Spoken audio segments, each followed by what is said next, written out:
Good day everyone, my name is Naima Roma and now I'm going to tackle the helping others entitled Dispositional Factors.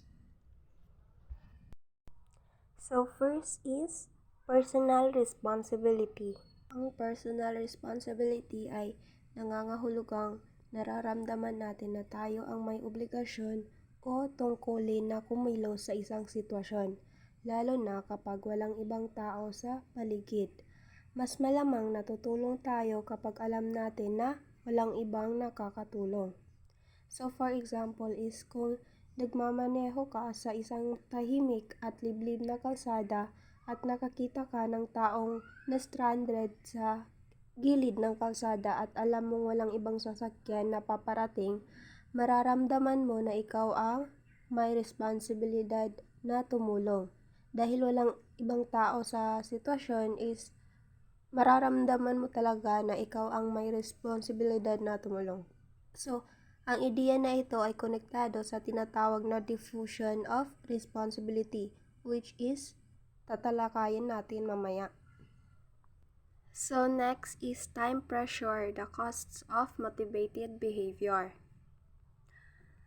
So, ang time pressure, the costs of motivated behavior ay tumutukoy sa apekto ng pagmamadali sa ating desisyon na tumulong sa iba. Kapag nasa oras tayo o kailangan nating makarating sa isang mahalagang appointment, mas malamang na hindi tayo titigil para tumulong kahit pa may nangangailangan sa harap natin. Isang halimbawa ng ganitong sitwasyon ay ang eksperimento ni Batson et al. 1978. Sa pag-aaral, pinapunta ang 40 students sa isang gusali at sinabihan na lumipat sa ibang lugar para sa kanilang activity. Kalahati sa kanila ay sinabihan na late na sila habang ang kalahati ay pinayagang kumilos ng may oras.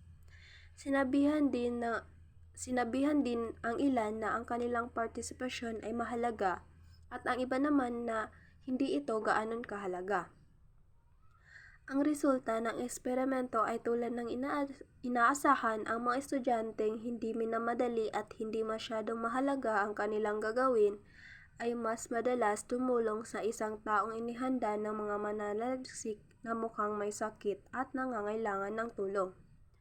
Pero karamihan sa mga estudyanteng sinabi na late na sila ay hindi tumigil para tumulong. Ipinapakita nito na kapag ang oras ay mahalaga, mas malamang na hindi tayo tumulong sa iba dahil inuuna natin ang ating mga sariling pangangailangan or interest. Sa madaling salita, kapag tayo ay nagmamadali o nasa ilalim ng time pressure, mas mabigat sa atin ang sarili nating interes kaysa ang pagnanais na tumulong sa ibang tao. So, next is ang altruistic personality. So, ang altruistic personality ay tumutukoy sa ideya na ang pagkatao ng isang tao ay maaaring makaapekto sa kanilang desisyon na tumulong sa iba. Maaaring isipin natin na ang taong may mataas na moralidad ay may mas possibility na maging altruistic o tumulong sa iba na walang inaasahang kapalit. Pero ayon sa mga pag-aaral, hindi ito palaging totoo. Sa isang klasikong pag-aaral ni Hartshorne at May 1929, natuklasan nila na ang ugnayan sa pagitan ng pagiging moral at ng pagtulong sa iba ay napakahina, na may korelasyon na 0.23 lamang sa 10,000 bata mula elementary at high school. Ipinapakita nito na ang moralidad ay hindi direktang nakakaapekto sa pagiging altruistic. Ang mga kasunod na pananaliksik tulad ng kay Berhoff and Rahman 2004 ay nagtatanong kung may halaga ba talaga ang konsepto ng altruistic personality. Sa isa pang argumento ni Batson 1987, sinabi niya ang motibasyon para tumulong ay maaaring egotistical o makasarili. Kung ang layunin ay mapabuti ang sarili, pero nagiging altruistic ito kapag ang layunin ay mapabuti ang kapakanan ng ibang tao. Sa pag-aral naman ni Carver 1984, natuklasan niya na kahit ang mga taong natuturing na altruistic ay sinusuri pa rin ang mga costs and benefit ng pagtulong. Ngunit mas nakikita nila ito bilang mas rewarding at hindi gaano mabigat kumpara sa mga taong mababa ang altruism.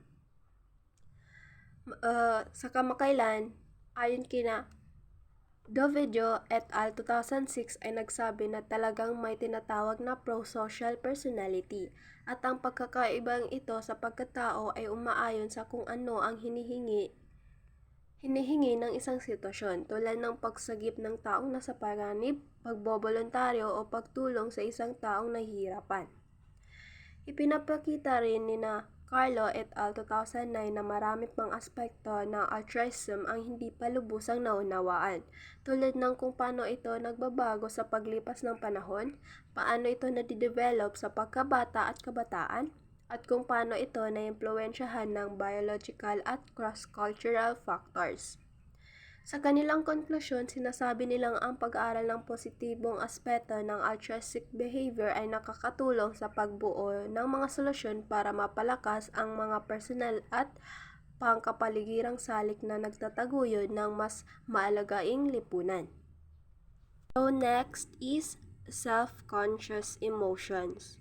So ang self-conscious emotions ay tumutukoy sa mga emosyon na may kinalaman sa ating sarili, tulad ng kahihiyan at pagkakaroon ng konsensya na maaaring makaapekto sa ating desisyon na tumulong sa iba.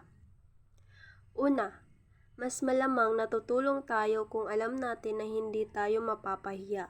Halimbawa, kung may nakita kang motorista na may flat tire at magaling ka sa pagpapalit ng gulong, hindi mo aalahanin ang kahiyan at agad kang tutulong.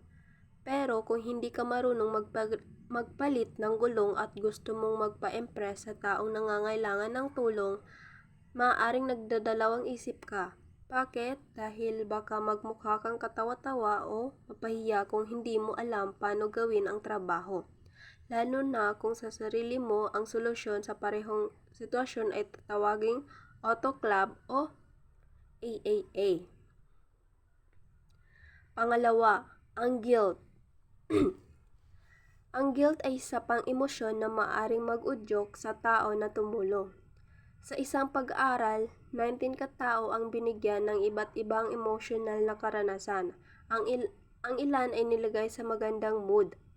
Ang ilan ay pinakitaan ng guilt at ang iba naman ay hindi nakatanggap ng kahit anong emosyonal na stimulus.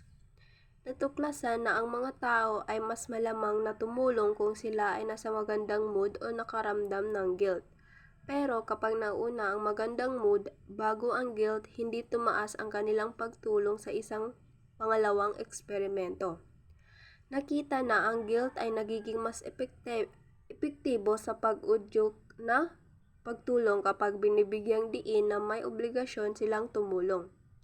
Ibig sabihin kung tayo ay hindi natatakot o mapahiya o kung makaramdam tayo ng guilt o obligasyon, mas malamang natutulong tayo sa mga nangangailangan.